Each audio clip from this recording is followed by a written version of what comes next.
the fact that you are, making a movie with Warner Brothers, right? Is that right? Warner Brothers, yeah. But I've heard you speak in A interviews. new outlet. They're up and comers. Yes, a couple guys. I believe they're Jewish. At Burbank, they got a lot of pluck. Yeah. Go get them spirit. But I've heard you in interviews talking about that, you've seen these bigger studios now that are actually willing to take some cinematic risks, and that you're finding that kind of exciting, and that it's a model. Cool. Yeah. You've talked about the model, that sort of Miramax model that you were able to use so well has kind of expanded. Can you talk about that? Very much so. Like back in the day, Miramax were the only ones that could do what they do, and then everyone else, if you watch it for a few years, it's pretty easy to figure out. Like, oh, just make good movies. So all the studios started doing that as well. Now everybody can make their own kind of Miramax movie and whatnot. And the studios just seem to be getting more and more interested in kind of being more experimental, and Warner Brothers is one of those places. I mean, like, you hire the dude who did Following to direct, like, The Dark Knight. That's crazy. So I don't know, it's kind of cool to hire Guy Ritchie to go do Sherlock Holmes, and now they're hiring me to go do Bruce Willis movies, so I'm like, wow, that's kind of interesting. And now I feel like, oddly, I just feel like more of an adult now than anything else. I do, after all these years, I feel like this is my first grown-up movie, so to speak. Not like it's getting better or something like that, it's the same old shit, but it's just I feel grown up while I do it. Last time I didn't feel like this. Movies, like, working in this business, it affords you like this weird extended adolescence where my growth curve is about 10 years behind everyone else in show like that. I'm just learning now what to do when a girl breaks up with you in high school. All right, well, I think it's time for questions from the audience. I can't really see just turn on hands. the house lights. Yeah, I see a hand back there. Yes. Yes, the person whose hand is raised.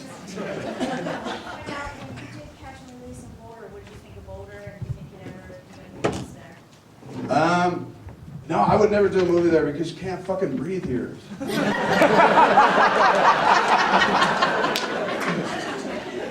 I liked it. It was nice. Everyone kept saying it's a college town and whatnot. And so it was kind of cool because a lot of people were like, hey, you're that fat dude in the movie. I was like, yes, Jack Black. But I liked it. I liked it quite a bit. I like Colorado. Colorado's all right fun, but you guys did with the devil, for heaven's sake. Originally, and then he stole a cup from us with the Avalanche, so then I hated Colorado. I had mixed feelings about Colorado. Yeah, well, I like it though, very much. Do you? God, I hope so. Somebody some free fucking food. Right there, yeah. What's that? Just wondering, speaking of your earlier films and the subject matter that you wanted to tackle and moving on, is there now something at this point in your career, is there another subject matter that you want to tackle? Yes.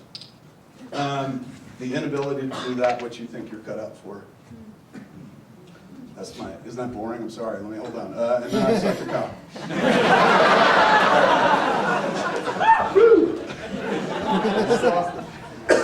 Stuff like that, yeah. Try to make it funny though. Yeah, way in the back. Are you a cinematic risk? And also talk about how your last movie, Zack and Mary, with Seth Rogen. I'm really interested in like Seth Rogen, Meteoric? Yeah. Yeah, I agree. Yeah. Not mediocre, right? Meteoric. She's like, you're mediocre. Wait, what was the first question? I like Seth a lot. What was the first question? Cinematic risk, like. Am I a cinematic risk? Yeah, I mean, I wouldn't give me fucking $75 million, that's for sure. Come back with a movie that looks real, not like $75 million. Where'd the rest go? I think it gave some kids in Colorado. To get me weed.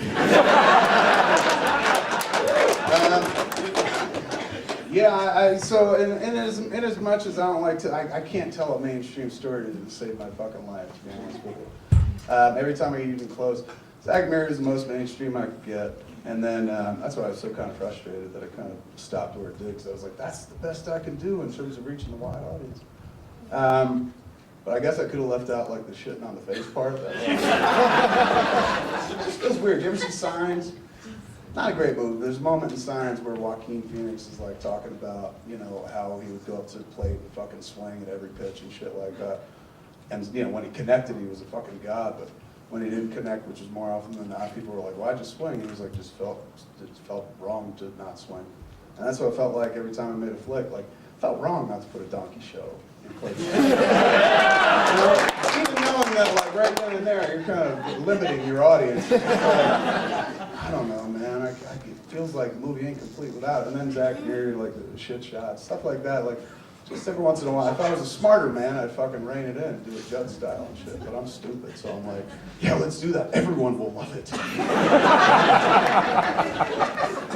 Seth's a great guy. There's nothing the dude can't do. I went and sat through Monsters vs. Aliens, and I was like, fuck, this dude's a genius, man. I love him. He's great. He's fantastic. I've worked with him again, Mark. Good guy. Loves A it. couple questions over in that side. Yeah, right on. Hey, how are you? I know you said that you're, or you've only written and directed all your own films, but is there any movie ever made that you wish you could get your hands on and directed it and done it better?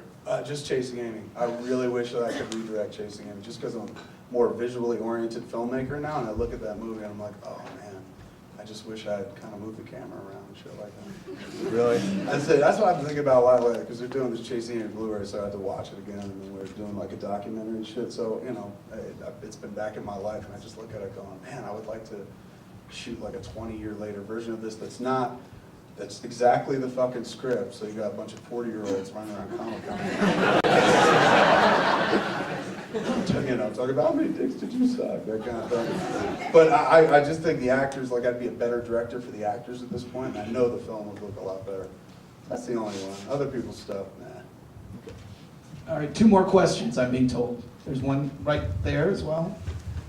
Yeah, go ahead. Did you ever know I wanted to be a dancer? I did know that. Just chasing. Oh, I know words. You tell them. Questions? But I knew exactly what you're talking about. I was just like, yes, I wrote that once. How about this one right over here? I know Clerks 2, awesome movie. Thanks, Have man. you ever thought about doing another sequel to another movie, like Clerks 3 or another kind of sequel down the road? Dogma 2. I did think about doing a sequel to The Last Temptation of Christ once. Then somebody reminded me that it wasn't, A, it wasn't my movie. And B, we all know how it ends. I said, let's fuck it up, let's make it different. It's so boring, the biblical story of Jesus. You know, it just kind of, and it peaks. Like, it's just like, it's a great story, and all of a sudden you're like, they killed him? I guess nobody knew the ending of the film, you know, they couldn't make a better end. But I think you just kind of go a little off-center with it, man. Just when he's up there on the cross about to die and shit, 2 ninjas swing in. And they pull the fucking nails out of his hands, throw them over their backs, go down the ladder and shit, fighting off centurions, killing people and shit, and they escape with Jesus. And Jesus is like, I'm supposed to die. And they're like, not on my watch.